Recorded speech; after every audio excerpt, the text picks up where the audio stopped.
We've got an update on Tony's status in the biggest survivor pool in America, plus everything you need to know about being a smart college football bettor during a busy bowl season, a lot of potential Week 14 NFL games impacted by weather, and what that means for your bets, and all the picks you need for the weekend ahead. It's The Huddle. Let's go.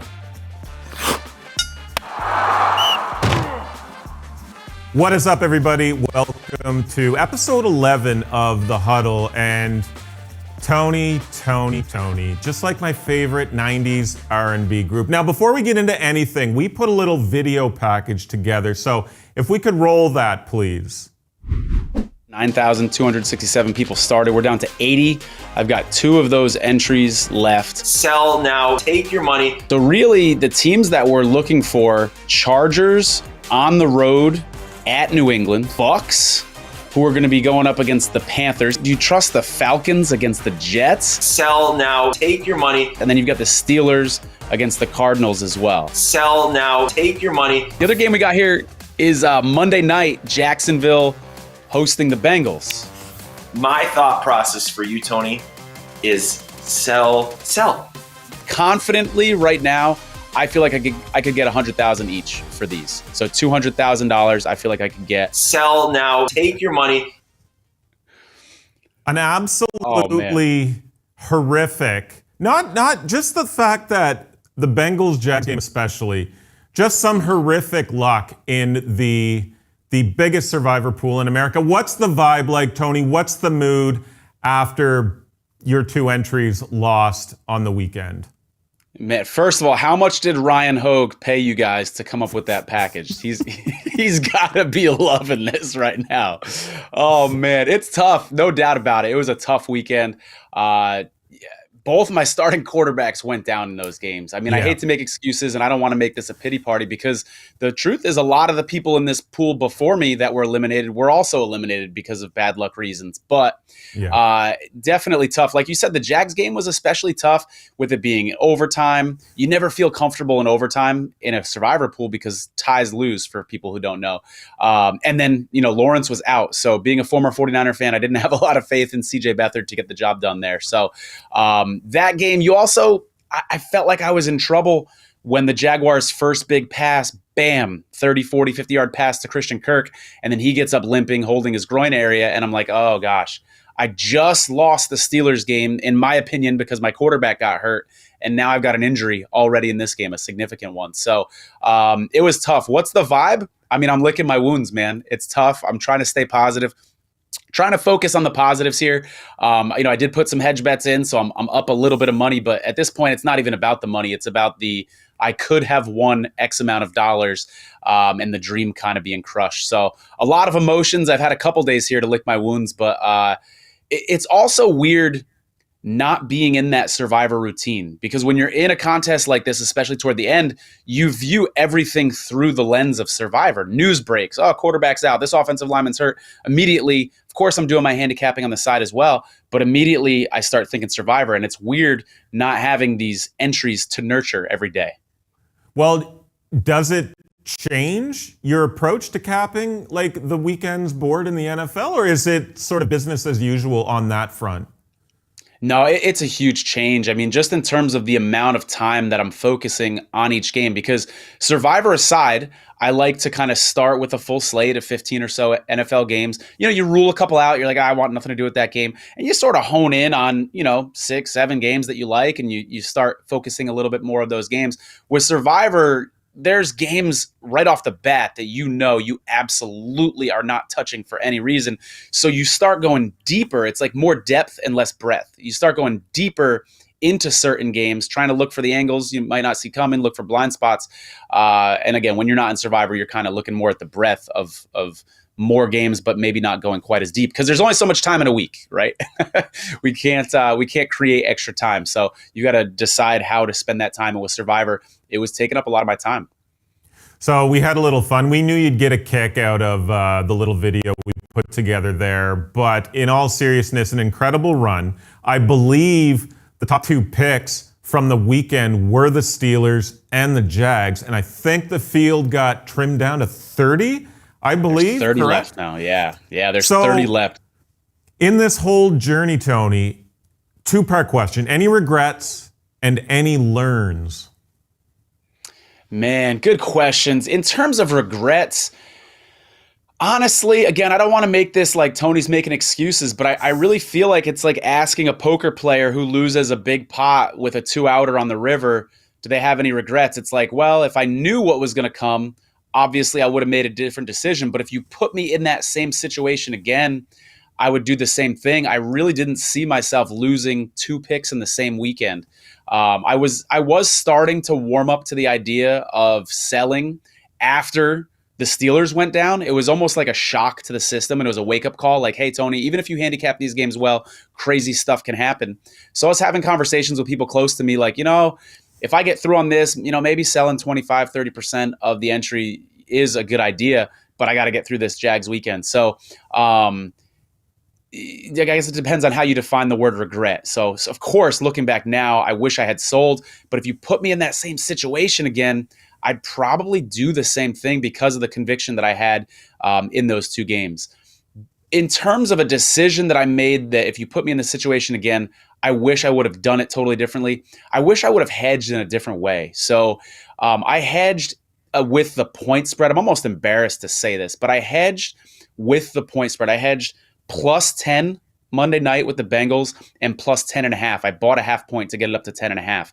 And again, I made a little bit of a profit on this, but if I had hedged with the money line, which is really what you should do in this situation, if you're reading a how-to gambling textbook, I knew that it was the move that I should have done would be to hedge with the money line, because the money line was like plus 320. So the amount that I won that I'm walking away with could have been 3 times more if I had hedged on the money line. But I was just stubborn, and really it was hard for me to see a situation where the Bengals could win. And I got a little greedy because what I was hoping was, the Jaguars would win and I'd hit that middle. And I would also be able to, Jaguars win by 1 through 10 or 1 through 9. And I get a little bit of money, extra money to hedge with as we go along. But yeah, I wish I would have hedged with the money line there. Good learning moment for sure. Let's put Survivor Contest behind us here. And this being our first show on Wednesday, it gives us time now to sort of talk about some takeaways from the weekend that was in the NFL. And obviously the biggest game from the weekend was the Niners with a real statement win in Philly against the Eagles. We're both Niners fans, so it's easy for us to talk about it. But what was your takeaway from that game in particular? It was incredible. I mean, to see the turnaround, to see the 49ers start the game as miserable as they did, and then something just clicked, and they were just firing on all cylinders. We all knew that this was a big statement game for the 49ers, a big revenge game because of what happened last year in the playoffs. And, I think most people would agree that this was power rankings-wise the top 2 teams in the NFL coming into this game. Some people had Eagles 1, some people had 49ers 2, vice versa. But the 49ers made a big statement. You have to put them at the top of the league now. You have to say they're the best team in the league. And it was fun to watch being a 49er fan for sure. So this tweet from friend of the show, Ben Fox, I'd like to hear your thoughts on this. One odds maker I spoke with today has the San Francisco 49ers power rated a full 5 points better than any other NFL team on a neutral field. He has Cowboys and Dolphins tied at number 2 with Chiefs right behind them. Do you agree with that? That seems awfully reactionary potentially. Yeah, it might be a little bit a prisoner of the moment, recency bias there. I'd say the 49ers neutral field are probably about 3 points better than any team. And I think people could even argue with that and say that's a little heavy too. I think with the 49ers, they're a team that when they're playing their best, I mean, when they're healthy, when they're motivated, when they're not in a bad spot, like on a crazy travel weekend, short week or something like that, they're by far the best team in the league. Like I said, I think about 3 points better. But we have seen this team in recent memory, look unmotivated, look flat at times, struggle with injuries. So they seem pretty darn motivated right now, but they've got to keep their foot on the pedal moving forward for sure. And by the way, they look like a different team since they got Chase Young. That defense looks a lot better. That one guy on defense is making a big difference in their secondary and of course their pass rush as well. Yeah, absolutely. What do you make of the Dre Greenlaw? A little bit of a controversy there. Your thoughts on that one?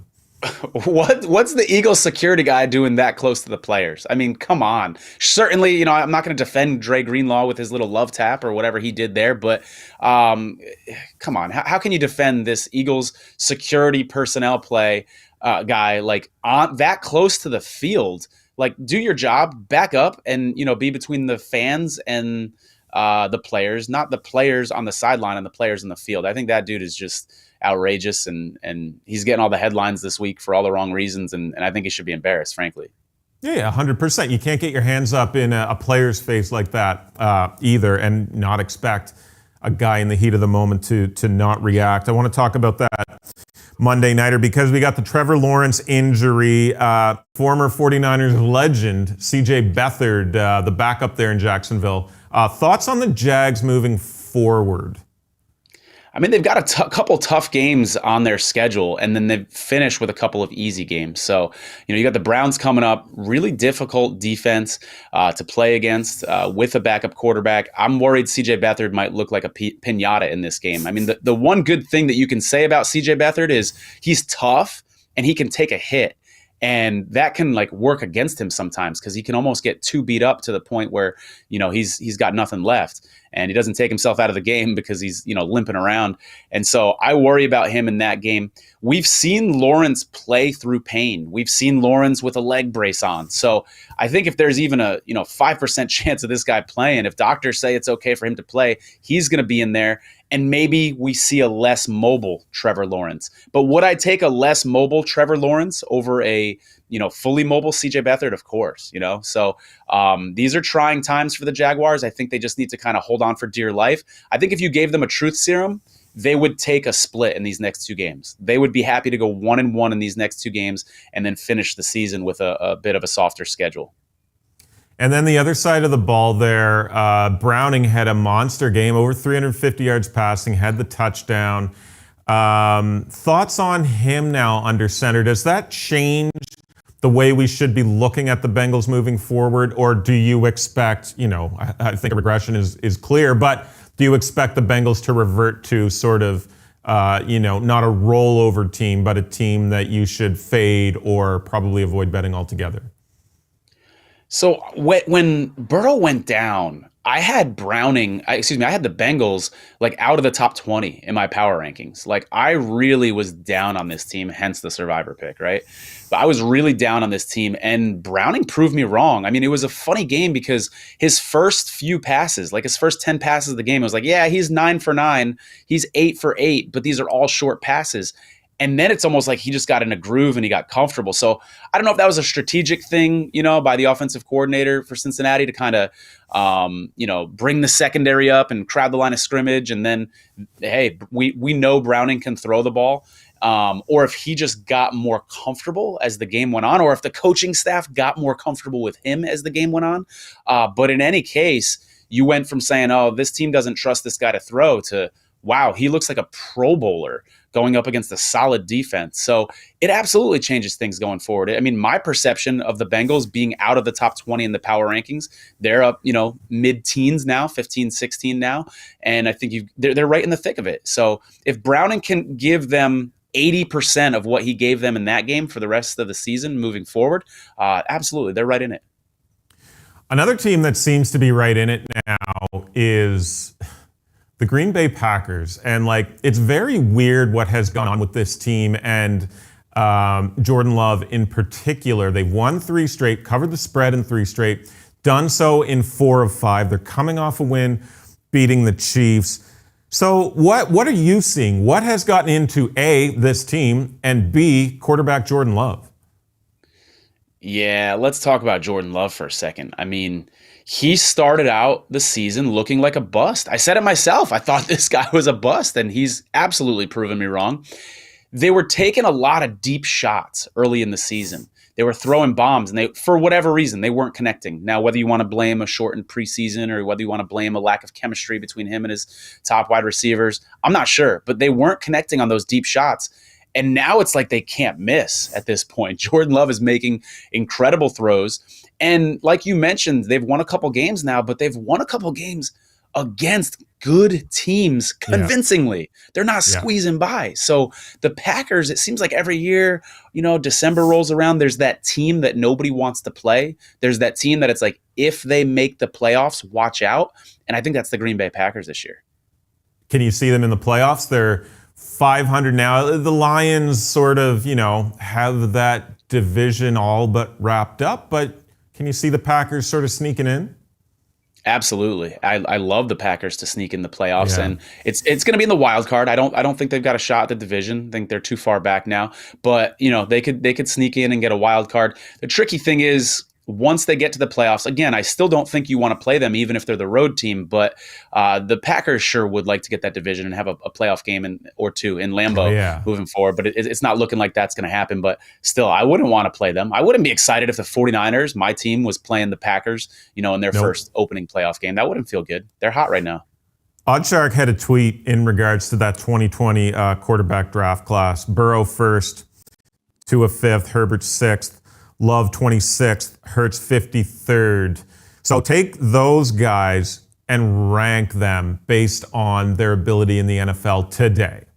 Power rank them for me. This is so hard. This is so challenging to do. I've got to go Hurts number one, just because of what he's done in the playoffs. I think he's been a little hurt this year. Hurts has been hurt this year, so I don't think we've seen him at his full potential. I've got to go Burrow number two. It's like, do you take into consideration the injuries? Do you take into consideration the weapons that he has? The whole Brock Purdy argument. Oh, he's not that good because he's got all these weapons. I mean, Burrow has the weapons, so maybe I could see justification for knocking him down. But I'm still going to go with him too. I'm going to go with Tua three, and I'm feeling like I'm disrespecting Justin Herbert right now. This is hard, man. This is a hard ranking. But I'm going to go with Tua number three. If you want to flip and put Tua number two, I don't know that I could argue with that. And then I'll go Herbert next. The guy's always dealing with wide receiver injuries. I would love to see Herbert for a full season with all his weapons. That would be fun to see. And I also think that Herbert's coaches have been holding him back. He hasn't had great head coaches the last couple of years, and you could argue not the best offensive coordinators either. So I honestly think these are all debatable. Like, you could throw these into a box, shake them up, put them out 1 through 5 randomly, and you could probably make a case for those. But what a draft class. Yeah, great draft class. I would say after Hurts. I think Jalen Hurts is the clear number one of that group. I do take Burrow's injuries into account, so I put Tua 2. Probably go Burrow 3, and then, Herbert 4th. The Justin Herbert that mustered 6 points against the Pats last week, right? Okay? And then Jordan Love 5th, but moving up, man. He's been looking really good. Let's look ahead to NFL Week 14. First thing for me that jumps out is the low totals this week, man. We've got 30 points for the Thursday nighter. We've got 32.5 Texans Jets. We've got 30.5 Jags Browns. We got a few others that are sub 40. Do you remember any sort of NFL weeks board that had totals like this? This is wild. I mean, it looks like preseason totals is what it looks like. But outside of the preseason, I don't remember totals this low. It feels historic. Maybe there's a random week, 7 or 8 years ago that I'm forgetting about. But it's really big. We've seen the totals be really low this year in the NFL. That's no secret. But then you've got the weather angle on top of it. There's a lot of weather. We've got Cincinnati, potential for 17-mile-per-hour winds, 60% precipitation, 14-mile-per-hour winds, 52% precipitation for the Jets-Texans game, 20-mile-per-hour winds, 86% precipitation for the Browns-Jaguars game. Bears, the Windy City, 18-mile-per-hour winds, 33% precipitation. So, and there's more too. That's just some of them. So I think that's what we're seeing here is a big people, pro bettors especially, trying to get ahead of these storms and of these weather patterns that are coming and driving these numbers down. Because while they're low, they didn't open this low. We've seen them move lower after the first couple days after these lines were released. I know we've sort of touched on it a little bit in the past here on the Huddle, but any sort of tips or advice for bettors when they're looking at a game, when they're looking at a weather report, and they do see snow, wind like this, is there any sort of betting strategy for this type of situation? Yeah, the data is going to tell you that the wind is the real thing to worry about. People turn on a TV, they see the pregame, the national anthem playing, and it's raining, and they're like, "Oh, I'm going to jump on the under." You really want to avoid that trap. If it's windy and rainy, go for it. That's not a bad idea. But I also want to caution people and realize, look at the line movement as well when you're betting into this. Like, if the total opened at 36, you're going to bet an under 31 on Sunday morning because the weather's bad. But we've known all week that the weather's bad. You're not getting the best of the number. It's like, I'm trying to think of an analogy. I guess it's a little bit like buying a pizza that someone's already taken a bite out of. Like, you're getting the sloppy seconds. You could have got a much better number earlier in the week. And that line has already accounted for the weather. So it's kind of baked into the number already. So I guess my advice is don't automatically bet unders just because of bad weather. Look at the line movement and definitely consider the wind more so than the precipitation and then the temperature. So we talked about the Packers and Jordan Love. They are on the road at the New York Giants as 6.5-point faves. What do you think of that spot against Tommy DeVito and the Giants for friends of the show, Green Bay Packers? Man, it's a bummer because I know we said we're going to stop talking about Survivor, but I can't help myself. With the Packers getting hot, they now become a key team in Survivor, and of course I had them left. Yeah. So I think they're in a good spot Monday night. I really do. The Giants are coming off a bye. The Giants do have a couple wins, but I look at the quality of those wins, and the Giants are beating bad teams like the Patriots. And as we said, the Packers are impressively beating good teams. So I could see this kind of being a statement game for the Packers. I don't care, Giants, that you've won a couple games. I don't care that you're off a bye and you're more rested. We're going to put our foot to the pedal. And there's also, I'm not a big trends guy, but we all know those New York teams in these Monday night, primetime spots haven't done too well. Yeah. So I think we're going to see a little bit of that trend continue as well. We've got a ton of NFL picks coming up here momentarily here on the Huddle. And you went 3-0 with your NFL picks last week, so stay tuned for that. But right now I want to get into college football. Of course, we had Conference Championship week. We've got the bowl matchups all set up here. But my question to you is, how should bettors approach betting bowl season?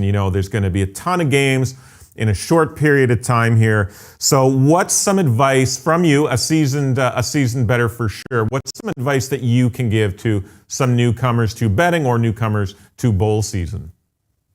The biggest thing I think is looking at these opt-outs. Sometimes we have head coaches, by the way, that aren't, with their team in these games because they've taken other deals. But which players are opting out, to protect their bodies before the NFL draft? But not only who's opting out, but who are their backups? There's a lot of great analytic websites out there where you can really dig deep and see, first of all, how much playing time and experience do these backups have? Just giving a slightly more concrete example. You got a team that's playing and their starting cornerback and middle linebacker have both opted out, and we know that they're not going to play. Well, who is the next man up at cornerback? How much experience does that guy have? Is he playing in a bowl game? Is this his first ever college start in a bowl game?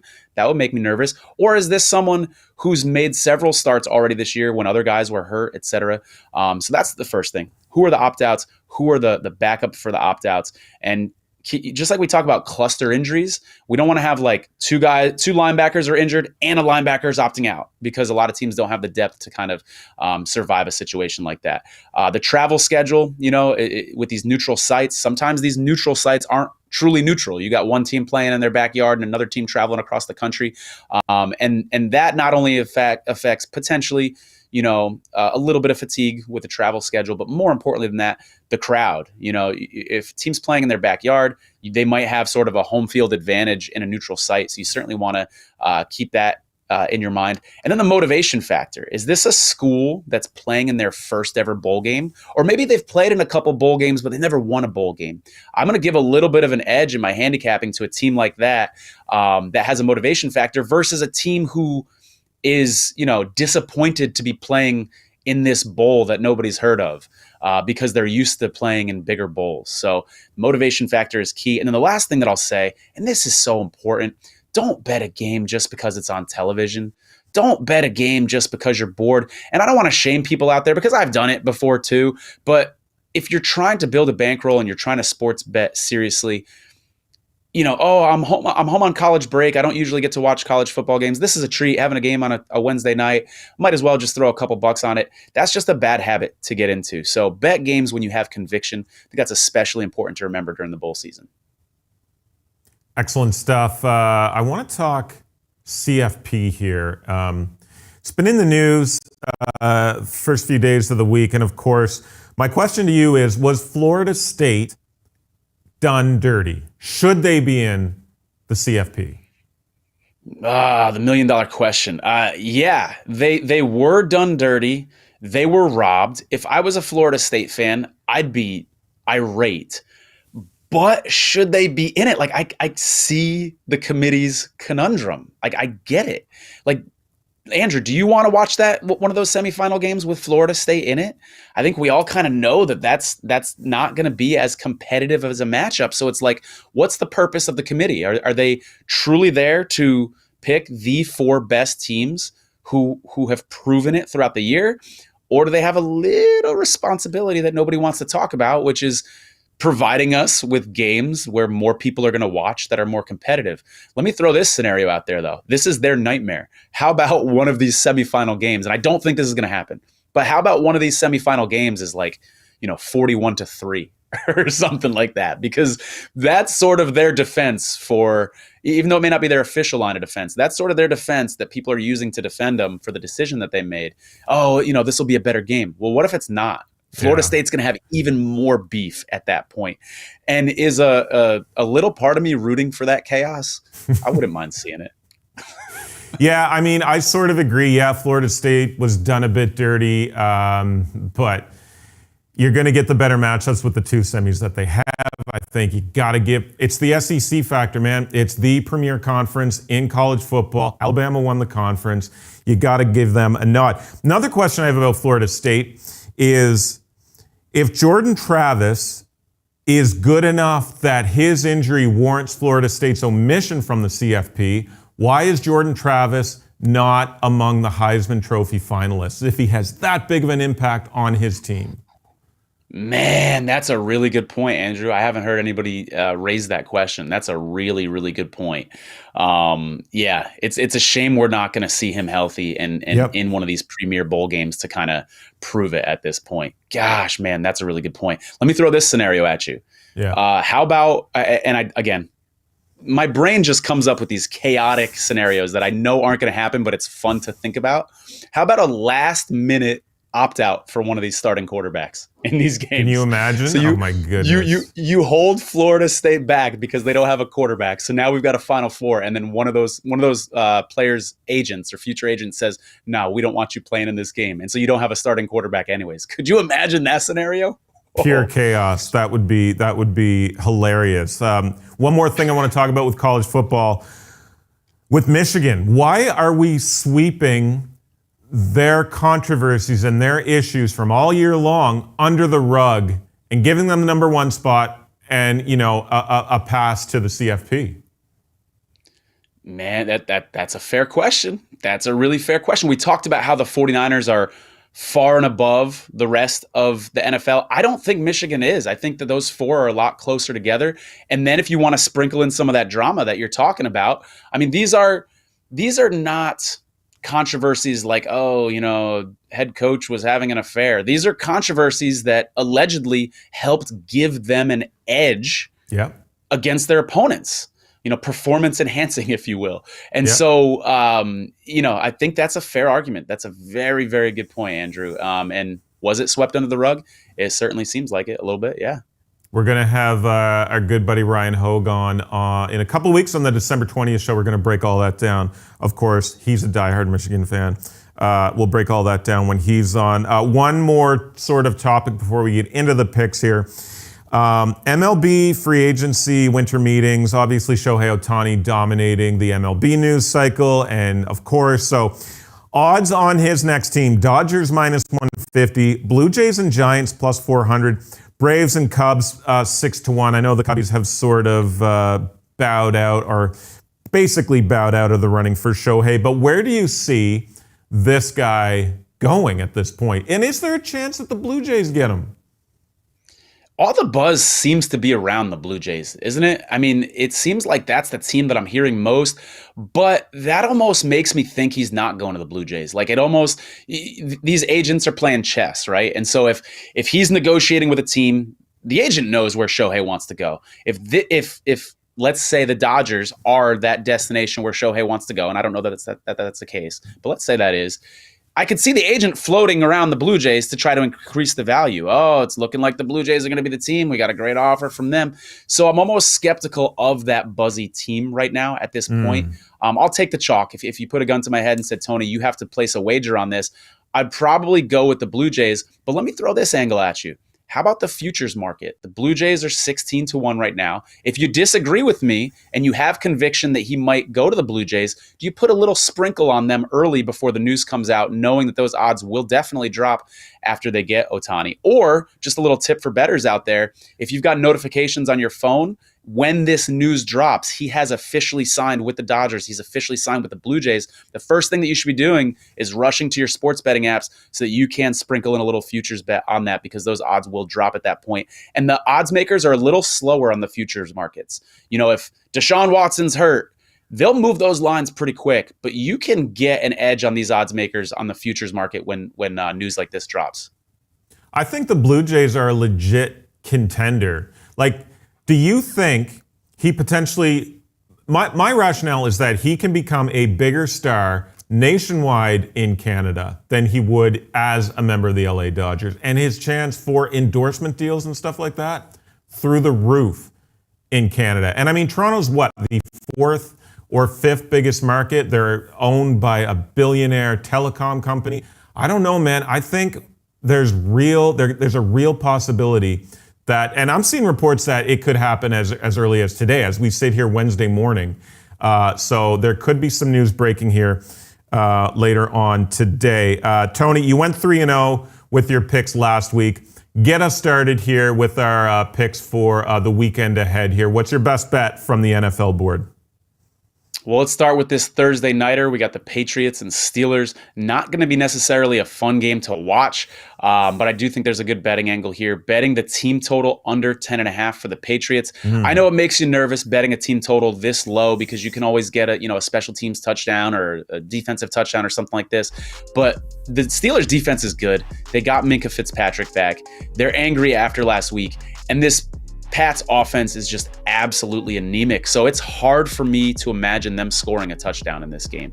I'm expecting a slow pace in this one. I think the Patriots know that they're going to need to run the ball and kind of control the clock a little bit if they have any hope of winning this game. So that's going to limit the amount of possessions that they have. I think this is just going to be a rock fight, and I like the Patriots team total under. The Patriots are the Iowa Hawkeyes of the NFL. I like this Lions at Bears game. I'm going to take the Chicago Bears +3 at home here. Let's not forget Week 11, that game that the Bears let slip through their fingers, up 26-14 with under 4 minutes to play before the Lions came back and won it. A really good game from Justin Fields in that one, rushed for 104, 16 for 23 with no picks. And it was a rough game for Jared Goff. 3 picks in that one, and we already know that the Bears do have a real good defense against the run. And don't forget, this one could very well have sloppy weather with rain and wind in the mix. So it could make a very dangerous passing game. The Bears coming off the extra week. They're going to be prepped, coming off the bye week, so they get that extra preparation, more time to look at what went right in Week 11, what went wrong, where they can make corrections, what the Packers did on Thanksgiving that allowed them to play such a dominant football game against the Lions. Nice little NFC North game here on Sunday, so give me the Bears as home dogs. I like it, man. I think the Bears, a lot of people are sleeping on that Bears defense. That's a good one. Jacksonville at Browns. I'll take Cleveland to cover the 3 here, laying 3 points. Jacksonville's injured. Of course, we talked about Trevor Lawrence already. But then you've got Christian Kirk, who is technically like their number 2 receiver. But really, if you've been watching the Jaguars this year, I think there's a great argument to be made that he's way more important to that team than Calvin Ridley. So Kirk is out. Lawrence is either going to be out or hobbling around out there, not 100% healthy, limiting his mobility. The Browns defense is the best unit on the field, like special teams aside. If you just look at, Cleveland offense, Cleveland defense, Jacksonville offense, Jacksonville defense. The Browns have by far the most impressive unit out there, and they're a lot better at home. Look at the Browns' home and road splits this year. They're a much, much, much better team when they're sleeping in their own bed. So I'll take the Browns here. Flacco is an upgrade at quarterback. I mean, I know that's hard to believe. A guy coming off the couch who wasn't that good his last time he was in the league. He is an upgrade because that quarterback situation in Cleveland was so bad. Sticking in the AFC, looking at this Broncos at Chargers game, Chargers currently minus 2.5, total of 44. I'm going to go with the dog again here, Broncos plus 2.5. So who do you trust in what could basically be an elimination game? Like, not definitively, but pretty close. So who do you trust more, Russell Wilson or Justin Herbert? Sean Payton or Brandon Staley? The Broncos have been the much, much better team for a while here, and have had a 5-game winning streak snapped last week at the Texans. But since the embarrassment of the first few weeks of the season, this is a good football team. And the Chargers, on the other hand, are not. And in recent weeks, the team plays to the level of their competition. Dreadful 6-zip win against the Pats in the most recent example.